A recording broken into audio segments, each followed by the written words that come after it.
Hello, everybody. Welcome to another Q Up podcast where we're talking with Gary, Mike, and Nick on the topics of the week. And there's been a lot going on this last week. This is a millennial and a boomer perspective, and we have a lot to talk about. So, just this last week, we had Kamala Harris make her VP selection. We've had JD Vance out on the attack circuit, and we've seen a resurrection of Swift Boat Part 2. So it's been an interesting week. So let's start with you, Mike. I know you had some strong opinions on the VP pick, and you thought it was going to be Shapiro. So thumbs up or thumbs down on Walz? Well, okay, so I think actually the exact way I phrased it is if they are serious about winning this election, they'll select Ben Shapiro. What's the other? Ben Shapiro or What's Walz? the other one's name? That Mike Kelly, Mark Kelly, the guy from Arizona. No, Josh Shapiro. That's his name. Josh Shapiro. Yeah. You're right. Josh Shapiro is a governor. Ben Shapiro He's a governor. There you go. Yeah, Ben Shapiro's on another. He's on another. Yeah. Yeah. Well, see, there branch. you go. Name ID. Yeah. I've been calling Tim Walz Tim Kaine all week. Have you? Can't be good either. Well, they look to be about the same age. Just like another forgettable guy I'd never heard of until he was, he became the VP ticket. Right. He doesn't bounce the ticket. He's not from a swing state. So you got basically, I think that the Harris campaign took what the Trump campaign did, the doubling down, and did that themselves as well. And everyone's just kind of throwing strategy out the window this campaign season. It's almost like someone likened it to Barack Obama's 2012 campaign, which was just a base turnout campaign. That's all it was. It was just get the base to turn out. Swing voters, to hell with them. Who cares? Who needs them? Just get the base to turn out, and that's it. Right. Maybe both campaigns are calculating that there's so few swing voters left at this point that they don't really need to reach out to them. But let me put it this way. If they lose Pennsylvania by 2 points or something, or 3 points, something tragically close, that, an extremely popular governor of that state on the ticket would have boosted and gotten them across the finish line, then it'll be the most consequential VP selection in the history of American politics, because usually it doesn't matter that much. Right. I don't think Shapiro's out there saying don't vote for Kamala Harris either. I think he's still stumping for her as well. No, and that's why you could have gotten a small boost, but like I keep saying over and over again, that there's no path electorally to the White House for the Harris campaign that doesn't run through Pennsylvania. Yeah, I agree with that. So, if they lose that state, that race is over at 8 p.m. And if they lose that state by a close margin, everybody's going to be side-eyeing this selection here. And thinking, okay, so it was a mistake. Did we know at the time that it was a fatal mistake? Well, now we do, Well, Mike, I think we're seeing... Mike, do you think that it possibly was Shapiro decided that he didn't want it? Maybe Shapiro, because I heard noise to that effect. No, I heard through the grapevine that apparently there was a meeting Sunday with Shapiro and Harris's campaign, and Shapiro made the demand that VP candidates oftentimes make when they accept that role, and the sentence or the demand usually goes something like, when an important decision is made, I want to be the last one in the room with the president after everyone else leaves. So they want a stronger role and almost as a sort of advisor position. Right. And I think that the Harris campaign just didn't want to do that. They probably had some misgivings about whether or not Shapiro might outshine Harris on the campaign trail, which I think that they were concerned about. And then it also looks like Shapiro does have some intra-party fighting going on that's really weird about him too. Something weird is going on. He's seem to have a bad relationship for some reason. There's something off about his reputation in the party. He does split the party on the Palestine issue. a lot of Democrats support Palestine. And I mean, it was picked up That's not the case pretty. with Fetterman, though. There's something else going on there. Sure, it's but I'm just saying in general from a strategic standpoint, like he does split the issue there.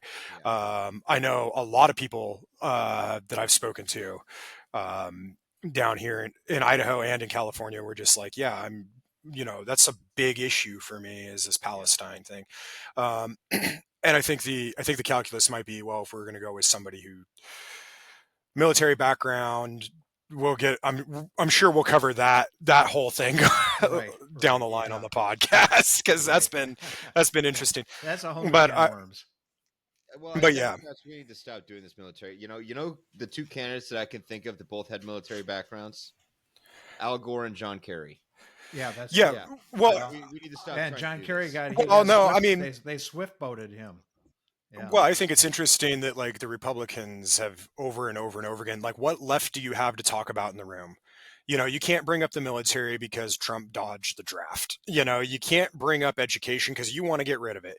You can't talk about taxes when you're giving huge tax cuts to the wealthy. Like you've left. What is there left for Republicans to talk about? I mean, the Democrats can run, whatever they want at this point, because, anytime you try to bring something up, the only thing that the Republicans really have left to sell is fear mongering. And they're like, well, the damn immigrants, well, exactly. which is it's made up issue. It's like real estate. And the only thing that matters is location, which is border. Yeah. That's okay. Cool. Yeah, it's like the location's great, but the toilet has been grenaded, and somebody's torn all the drywall out of the house and there's no roof on the thing. They're selling a house across the street from me for $400,000 that has no back wall on it. That seems to be kind of like the platform and analogy for this platform. So, I think the issue is Shapiro. I agree with you, Mike. Destroying of Pennsylvania is 100%, needs to happen. Yeah. I just don't know that because Harris faced it down in Arizona when she was speaking later this last week. People were really, what are you going to do about Palestine? And she's like, well, she gave this, I hear your voice was her response, which was kind of a weak response on that, She needs to work on building a coalition that just doesn't involve them at this point. I don't think that she's going to be able to secure their votes in any sense. She's part of the Biden administration. Yeah. Right. What is Genocide Joe? She's his vice president. Yeah. Right.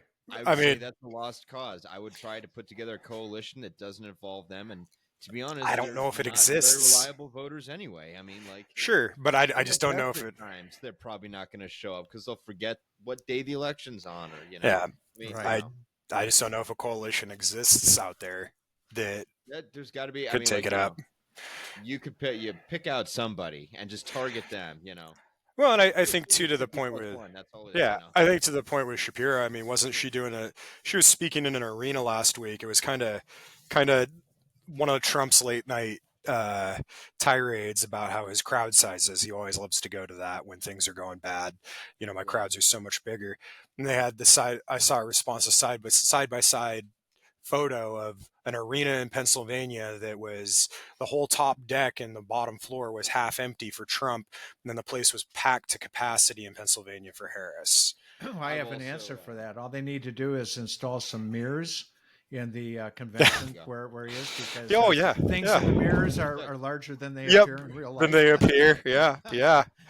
There's a commentator that I listened to that he says that one of the most impressive crowds that he ever saw was for Mitt Romney in 2012. So don't pay attention to crowd sizes. They mean no, it's an illusion. No, I agree. Yeah, it is an illusion. But I agree. It's not data. It's not scientific. It's nothing.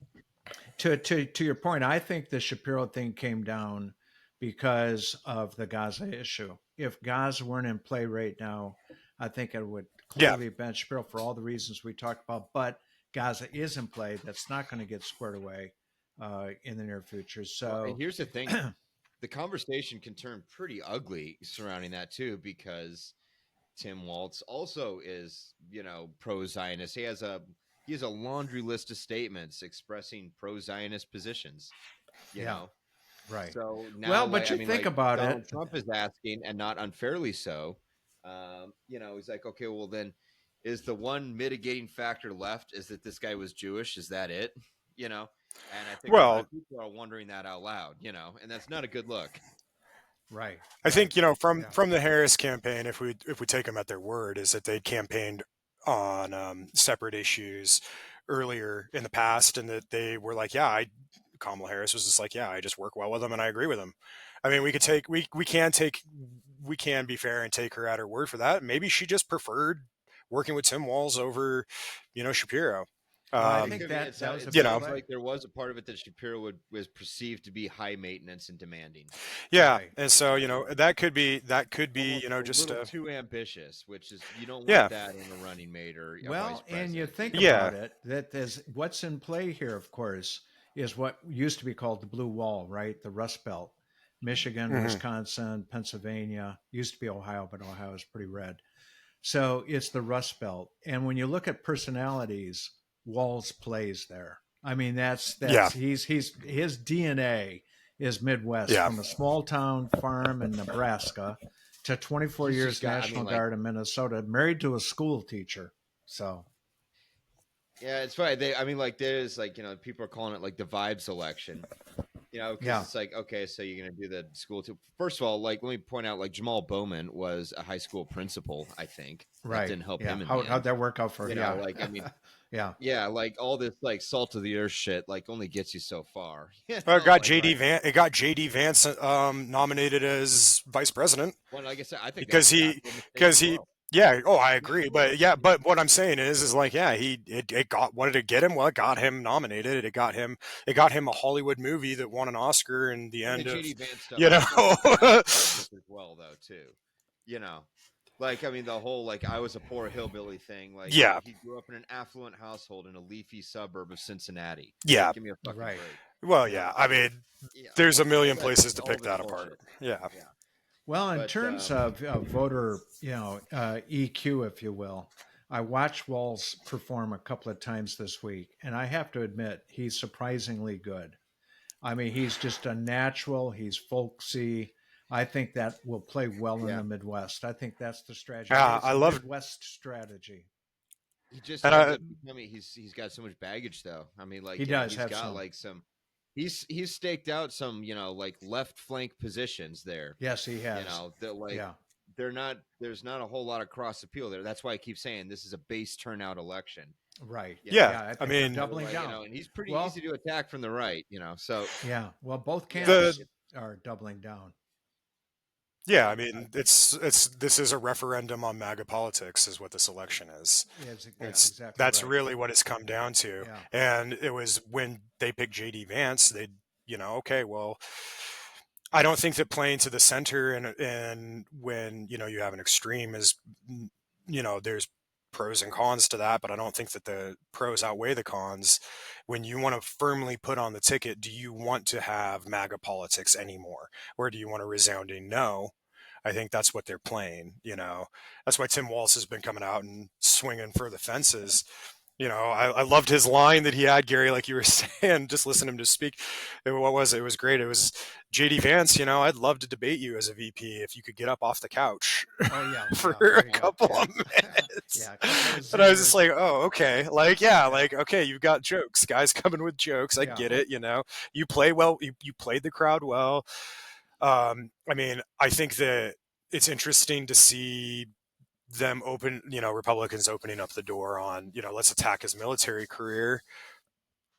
Some bells there if you start ringing and doors that you're opening. I don't know if that's a road you want to go down.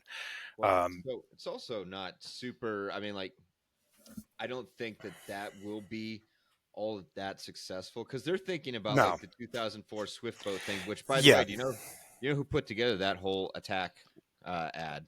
The same guy that that's line running attack. Trump's tech ads now. It's Chris LaCivita. Yeah. Oh God, the yeah. same Okay, guy. so the He's- playbook's out. The Hey, playbook's sorry, out he's again. going back to the Yeah. winning playbook. Yeah. He's like, all right, yeah. Well, Yeah. in 2004, though, that was a staple of John Kerry's campaign. It was, That was. John Kerry Yeah. reporting for duty at the DNC and all Yeah. that, Yeah.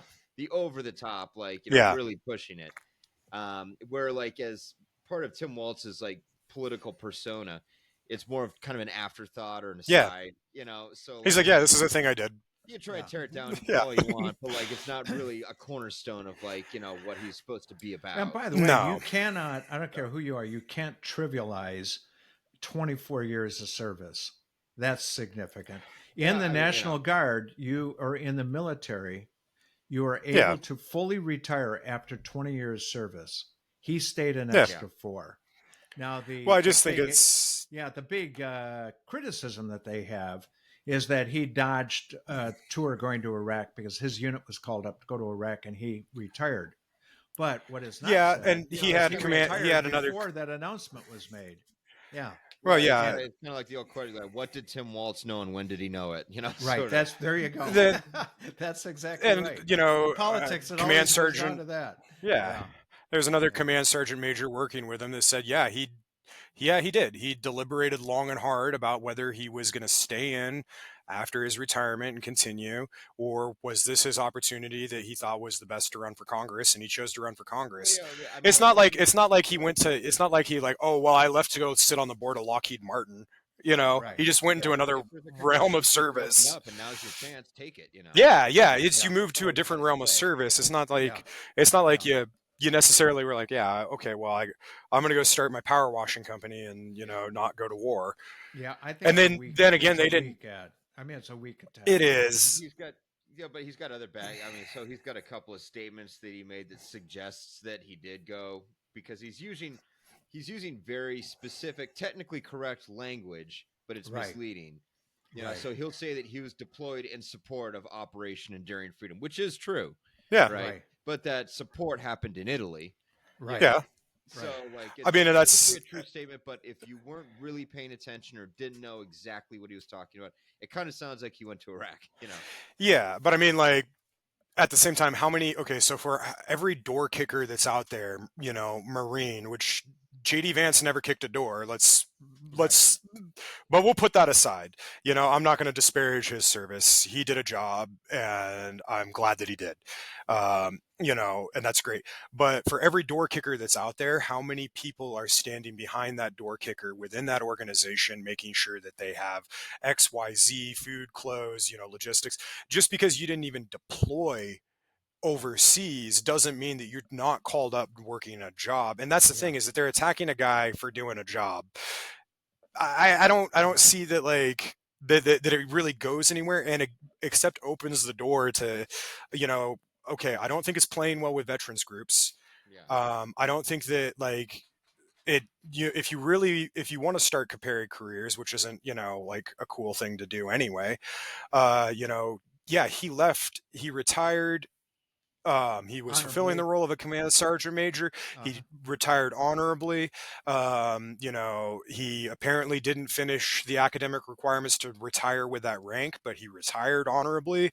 JD Vance was in for 4 years and worked in the press corps, and left as a corporal. So what'd you do? You either stood in front of a mic or you ran a camera. Cool. It's a necessary job, but you're not comparing apples to apples here. When you're you deployed. Well, what firefights were you in, JD Vance? If you're gonna take this line, you said yourself you're not in any. So you might have deployed to a combat zone. Well, he deployed to Italy. People deploy all over the place, and it's not like they have a choice where their deployment is either. He just went and he did a job. And I don't think that. I think to your point, like you said, Mike, it was before with Swiftboat. Yeah, it was. It was a cornerstone of the campaign. Yeah, it was. And so Tim Walz, it's not. It's not. People have it was the Army Reserves, right? Is that what he was in? Yeah, he was National Guard. It was something like that. It's definitely not part of his story because I can't even tell you what branch. He was with artillery. And he was with artillery. I was reading up on it before we were doing the podcast because I just kind of wanted to have a grasp on it. And it's they said that they were going to deploy, and his unit didn't even deploy for 10 months after he'd left. And it's just kind of a non-starter to attack somebody for doing a job for 24 years. Well, and I think they're fishing. I think they're looking. They are. I think their better strategy, as Mike's point earlier, is to go to the policy issues of Walz, Yeah. because he is pretty far left, Yeah. and Harris. And Yeah, of course, well, the other they topics of the week, and they this seem to is lack being run focus as right now too. Well, well, I mean, there's the Trump campaign is their only policy position that I can discern is we'll tell you in 2 weeks. Yeah. You Right. know, Yeah. so like I don't think that they have the ability to debate policy outside of like we need to get rid of every immigrant. And Yeah, I mean, right. even like what was it, the Project 2025, Trump's like, I don't know anything about it. I don't agree with it. I don't know. Well, it's the one piece of policy that anybody put out, and he's like, I don't I know, think the man. president of the Heritage Foundation just had to step down. Yeah. Yeah, Yeah, not put in yeah, anything. I don't know if that was yeah. a good Yeah. idea. No, man. Look, with He's hindsight, what left do you? right now. Yeah, like Yeah. hindsight. Ugh. Yeah. Not just JD unemployed, unemployable. Like, Yeah, JD that Vance is is the tied lobby. pretty I mean, close that's the to that. consulting world. That's yeah, Vance yeah. is tied pretty close to Project 2025. A good friend of his is one of the Oh, really? authors and leaders of the Yeah. program. He wrote a forward to the book, and now And he's that's what going to I. back up. Wait, he's in. You know, Yeah, and uh, that's from and that's kind of like what I was saying earlier. It's like, what do you debate? You slam the door in your own faces on everything. Yeah. Like, what are you going to attack Tim Walz on policy? Okay, cool. Well, I might be on the far left. You're on the fascist right. Like, oh, Wait, your so we got one military. coming up. Yeah. Oh, yeah. Yeah. I heard that that's actually going to be on. Yeah, so like like looks like both sides came to their Yeah. senses. both We sides. have to Yeah, have exactly. a debate, Yeah. and Yeah. you can't be perceived as the one saying yeah. no Well, to the debate. it shows you, by the So way, it's September 10th or something, right? September 10th. It Yes. shows Yeah. you that Yeah. that the Trump people are starting to get nervous because he blinked. Well, Trump better have his shit together because Yeah. if it was anybody but Joe Biden that he was debating with that last performance, Oh, yeah. he'd have Right. been blown out of the water. I mean, Yeah, it's Exactly. barely coherent. Yeah, you Yeah. take Joe, like I think you said the other day, but I agree. You take Joe Biden out of the debate and you just listen to Trump. Let's say he was just talking to a wall, and Barely English. it's barely English. Yeah, right. Yeah. I like how they're like, the Kamala Harris word salad. I'm like, have you heard Donald Yeah. Trump ever? Well, the good thing about Kamala Harris too is I think that like she, to a certain extent, it certainly seems like she is more amenable to some coaching from her campaign team Yeah. than Joe Biden or Donald Trump have ever been. Yeah. Exactly. Yeah. Like Yeah. they want to do their thing and Yeah. they think they know Right. best. And Yeah. you Yeah. got all these little guys running around trying to tell them what to do, but they know how to win, so on Yeah. and so forth. And like there is actually like that's a great personality trait in a candidate is to be coachable. Yeah. Very true. So like she could actually end up doing very well. Yeah. Yeah. Yeah. very No, true. I think she will. I think. Yeah, I think you're right. Yeah. And it's interesting. I read Peggy Noonan had a column recently, and she said that this is something that Republicans do need to be concerned about, and in particular Trump, because it's not so much Kamala Harris. There's like a movement that Harris caught up to. In other words, people are anxious for two things. Number one, to have something other than a senile old white guy running for the president. And number two is to take the anger out of politics and put joy back into it. So you can see that's the theme of their campaign is joy and laughter and so forth. And I was listening to Robert Reich the other day, and he was saying that there's no joy in their campaign, in the Trump campaign. He said, as an example, have you ever heard Trump laugh? I mean, a genuine, hearty, laugh. I was thinking about the other day. He's never actually had like a non-artificial laugh that in his entire history of being recorded. Yeah. Exactly. No, it's since the 1980s. Right. Exactly. It's like Trump took like a base level sales seminar once that they were like, okay, well, you sell on emotion and you sell on fear. And that was it. That was the end of the lesson. Thus endeth the lesson. Like he's like, that's all I need. I'm going to run that strategy forever. Fear and greed. Sell on Those are fear. two primary Fear and motivators. greed. Yeah. Okay, cool. Like, yeah. Like, That's right. yeah. Yes. It doesn't get any broader than that. Because it's interesting. We all agree that both campaigns are doubling down on the base. And now it's going to turn into a get out the vote, so forth, and it's going to focus on 6 or 7 states. And it's going to, if you go down to the micro level, then you're talking about the independents. And I was reading recently that the independents, which is normally anywhere from 20 to 30% of the electorate, This year it was 25%. It typically shifts the last 2 to 4 weeks before the election. That's how everybody starts kind of like, oh, I'm going to go on this side, I'm going on that side. This year, for the first time, people are making up their mind quicker. So in the last 2 weeks, that 25% has gone down to 15%. So it's a small number, And I think RFK is splitting the ticket to some degree for the Republicans.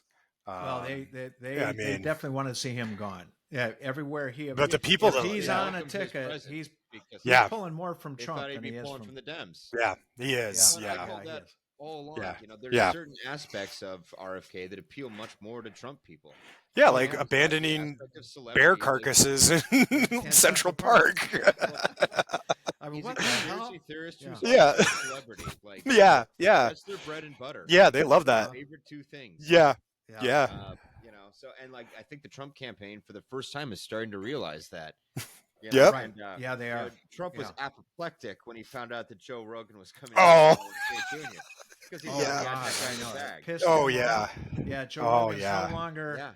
No longer. He's persona non grata. At the next UFC fight, he's going to be booed when he enters the audience. Yeah. Oh yeah. Yeah. So like I think that's been a blind spot this whole time for them. Yeah. And like if he's running, he very well could be a spoiler for either side.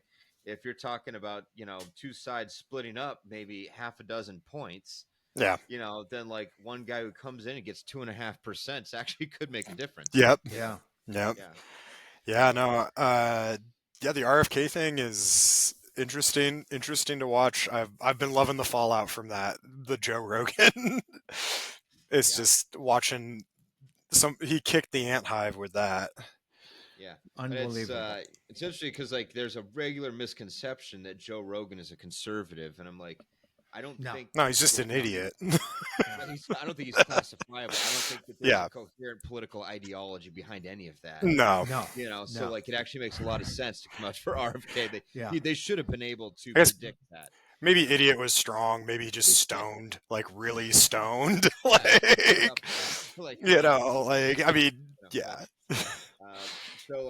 They should have seen it coming, in my opinion. Yeah, they should have. I agree. So the other big news coming up, and we've had a lot of internal discussions about this. A week from tomorrow, the DNC convention.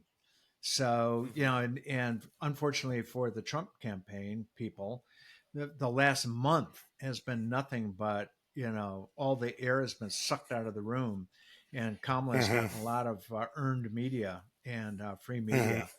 She's been, and that's unusual for him. He's not used to that. Yeah. He's used to getting the earned media himself, and it's going to run all the way through the convention. So now you're approaching the end of August. You've only got 8 weeks left at that point. So the convention, what do we expect from the convention?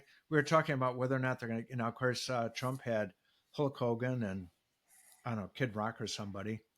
I'm expecting some form of political violence. Donald Trump has a theory. Well, it's going to be in Chicago. His theory, Joe Biden is going to introduce the convention. I think then he is positing that Joe Biden will announce that he's the real candidate once again. Yeah. That's how the theory goes. Yeah. It's something like the most insane theory I've ever heard. The most wishful thinking ever. It's just like totally out of left field. Yeah. But it should. Well, so the Harris campaign has been pretty smart and savvy in that when they put on these events, they a lot of times pair it with a big musical artist. Yes, that's what I was thinking. Celine or somebody's going to show up. Taylor Swift. Or that'd be. Or so if you take a picture of the crowd, people that are there just to see the recording artist aren't all like blacked out or highlighted or something. Yeah. So it's hard to tell. That's true. It just looks like a big campaign crowd. Yeah. So like that's pretty clever, and plus that's got to piss Trump off, who loves crowd size stuff. Oh yeah. So I don't think Hulk Hogan's that. Yeah, I don't think Hulk Hogan's that big of a draw. To your point. No. Well, Jesse Ventura entered the ring, by the way. I don't know if you saw that this last week. No, I didn't see that. What? Jesse Ventura is back from Baja, baby, and he was coming for the Hulk. Oh, It was brutal. He eviscerated him. It was like, I was like, man, I feel like I'm like 5 again, you know? Like, but yeah, Jesse Ventura came back from Mexico to be like, you know what, Hulk, it's over. Jesse Ventura. Yeah, no, he was governor. He was governor of Minnesota for a while. yeah. Yeah. No, he came back out. He came back out On the Swift boat stuff, and he was like, "Yeah, it's absolutely disgusting that JD Vance is just attacking this guy for yada yada yada." Vietnam vet. Yeah. He was like, "I'm not." Yeah, he was wearing the whole hat and the the whole thing. Hat. No. The Vietnam vet hat and everything, and he was just like. He was like, yeah, it's disgusting. The guy's piece of trash, yada, yada, yada. It was Jesse Ventura and Hulk Hogan back in the ring. That's what I'd like to see at the DNC. These conventions, they turn into a pep rally and to Mike's point, an entertainment center because they want clicks, they want views on TV, and they want attendees. And I think for that reason, the Dems are going to blow it out. I just have a feeling they're going to bring in some A-listers. I don't know. Well, nobody cares. Like, there's a lot of liability in this one coming up, though, too. I mean, like, it's there. We could get a repeat of '68. Oh yeah, that'd be catastrophic. There's some ruffled feathers in the Democratic base right now, so I mean, who knows what could happen? I mean, Yeah. Well, they got Chicago's got a normal relative to Daley, who was 68, and he's the guy that brought in the horses and the batons and the tear gas and so forth, and created an absolute chaotic mess. But I think now what they're going to do is say, okay, if you're going to demonstrate, we've got this place for you 8 miles away from the convention, and they're going to preemptively try to avoid any of that. That would be catastrophic. One of the questions that I've had is that I mean, not just I don't foresee like there really being a peaceful transition of power this year. January 6th was any indication. People are just far more radicalized. They're already spouting that the election's stolen. They're trying to stack the Georgia, counties against, certifying the election already. I don't see it ending politically peacefully. But when and where does the violence start? And do you guys think it's possible that we will see that at the DNC? Is that where they're going to start kicking it off? I don't think we'll see it at the DNC. I think we're going to see it the day after the election, all the way through, the inauguration. Right. Yeah. Whatever the official act is that takes place in January. I think we're going to see right up until then. I think, to your point, Nick, I think you mentioned it earlier, there could be a campaign, because I know they've been laying the bones for this for the last number of years. State level, remember, the majority of the states have Republican legislatures. In many cases, they almost have supermajority control. So they're the ones who are in charge of putting together the electors and sending them to Washington, D.C. So if there's any kind of shenanigans that take place, it could happen at that time. In other words, to successfully do what the plan was in 2020. I mean, it's possible. I can't help but notice too that Trump has seemed to he's going off on Brian Kemp for no reason too. Yeah, which is bizarre because Brian Kemp is a Republican governor of Georgia, of the state that he needs. Right.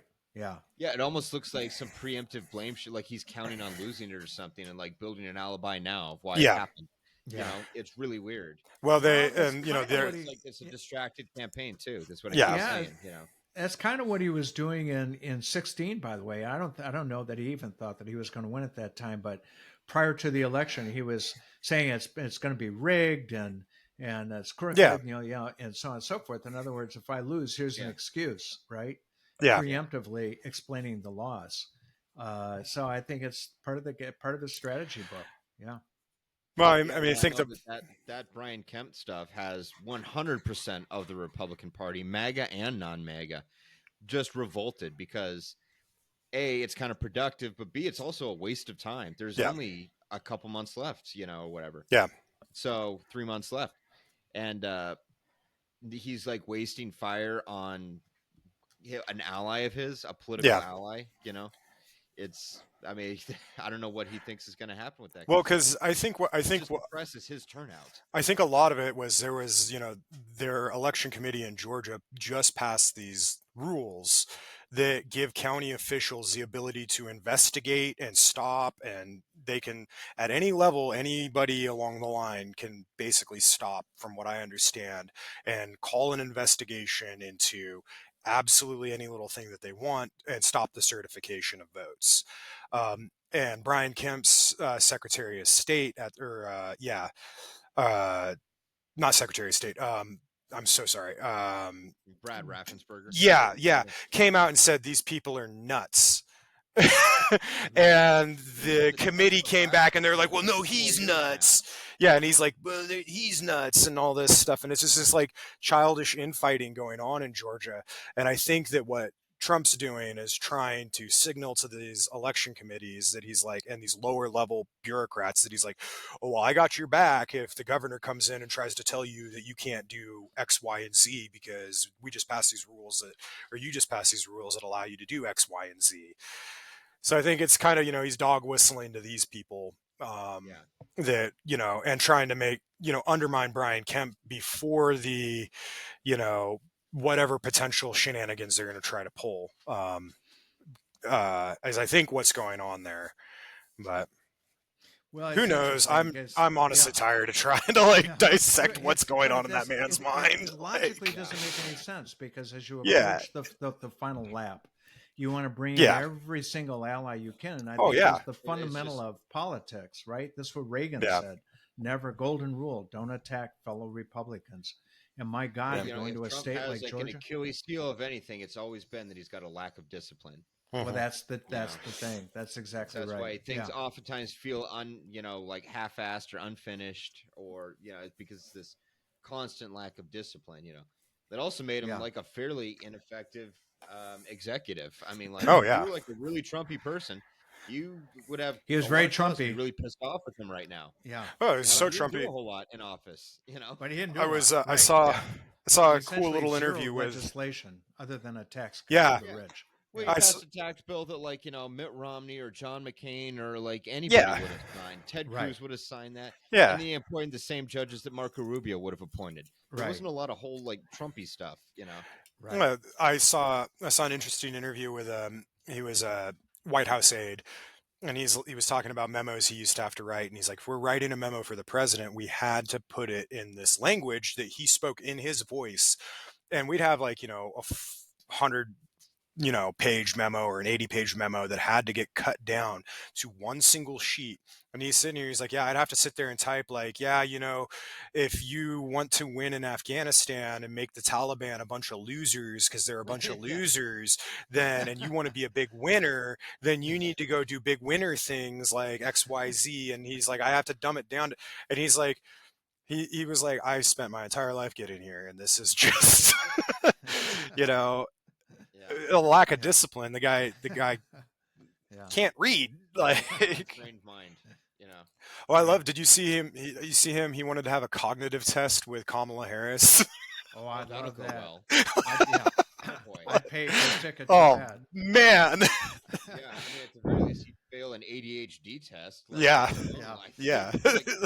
like to be a proctor on that exam. Yeah. Isn't the cognitive test like 5 minutes long? Like, and dead simple. They're just like. Yeah, I think it's literally like, like you'd have to be pretty close to like a vegetable to not pass it. Yeah. Really people think it is. Yeah. Ball, peach, like table. I want you to remember those three words. Yeah. And repeat them back to me. Yeah. That's essentially it. Yeah.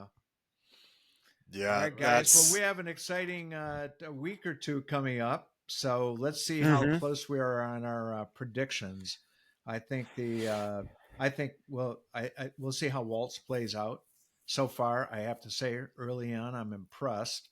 But to Mike's point, come November 6th or whatever day that is, at 8:00 at night, if they don't carry Pennsylvania, there's going to be a lot of side glances and what ifs. Woulda, coulda, shoulda. Yeah. I think there'll be bigger fish to fry if that happens. Yeah, probably true. Probably true. All Yeah. right, gentlemen. Well, I It's been a mean, great podcast. So we're going to reconvene after the convention. Well, actually, no, we'll be reconvening just prior to the convention. So we'll be Yeah. the eve of the convention. well- Maybe we'll have a podcast next week on what we anticipate the convention to be. We should have some information on it at that time. and the Trump sentencing. Oh yeah, that'll be Oh, coming yeah. around shortly. That's Right happening after at the a same podcast time. going on. Yeah, it's like a That's day right. later or something. Yeah. Yeah. So cool. All right, Well, guys. we will Great reconvene then. podcast. All right, see you then.